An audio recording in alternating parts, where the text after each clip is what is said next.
Welcome back to Wildcat Recap. I'm Moroti Adewole. And I'm Brad Wohlleber. Let's get into the news from the past 2 weeks on campus. This past weekend, the Wildcats celebrated homecoming for the first time since the fall of 2019. Tailgating and exciting activities took place all over main campus at the Riley Ellipse and the Rowan Campus Green.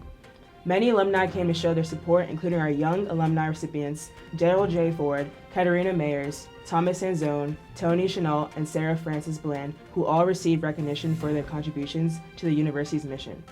Not letting rainy conditions stop them, our football team had an outstanding pink-themed game in honor of Breast Cancer Awareness Month, crushing the Rhode Island Rams with a score of 40-0. Wishing them the best of luck as they take on the William & Mary tribe at the Villanova Stadium this upcoming weekend.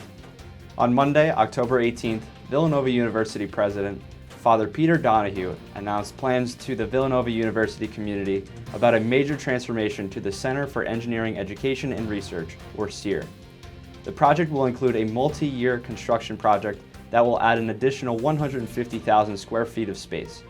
This is an approximately 63% expansion of the existing facility that will result in more teaching and research spaces that will allow the entire College of Engineering to operate out of one facility. Some features of the expansion include 11 new flexible laboratory spaces, a 2-story innovation lab, teaching spaces, and more. Drozdick Endowed Dean of the College of Engineering, Dr. Michelle Marcolongo, said the following about the announcement. This important project will allow the college's facilities to match the impressive achievements and contributions of our engineering faculty, staff, students, and alumni. The project is expected to be completed by fall of 2024. Heading to the 2021-2022 basketball season, the long-awaited Hoops Mania will kick off the men and women's season on Friday, October 29th at the Finneran Pavilion with a blue and white scrimmage and celebrity guest performer. Villanova men's basketball is number 4 according to the Associated Press preseason basketball poll, and super senior Colin Gillespie has been named the Big East Preseason Player of the Year. Joining the star-studded men's team are the new recruits Angelo Brizzi, Trey Patterson, Nanana Njoku, Jordan Longino, and Cam Whitmore, a 5-star recruit, all set to live up to the hype of a full preseason and offseason ahead. With Brian Antoine's knee injury leaving him out for 6 weeks, eyes are also on Kevin Voigt, the lone walk-on, to see if he can replace Antoine's role on the team.